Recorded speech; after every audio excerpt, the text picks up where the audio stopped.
Disabling two-factor authentication on Booking.com can help simplify your login process. Follow these steps to turn off the security feature. Step 1. Log into your account. Visit the Booking.com website or open the app and sign in using your credentials.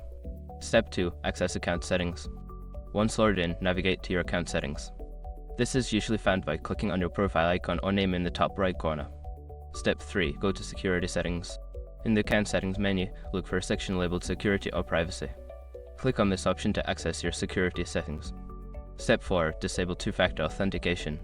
Within the security settings, locate the two-factor authentication option. There should be an option to disable it. Click on this option and follow any prompts to confirm your choice. Step 5. Save changes.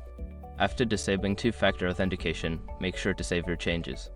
You may receive a confirmation message indicating that the feature has been successfully turned off. By following these steps, you can easily disable two-factor authentication on your Booking.com account. Always remember to keep your account secure by using strong passwords and monitoring your account activity.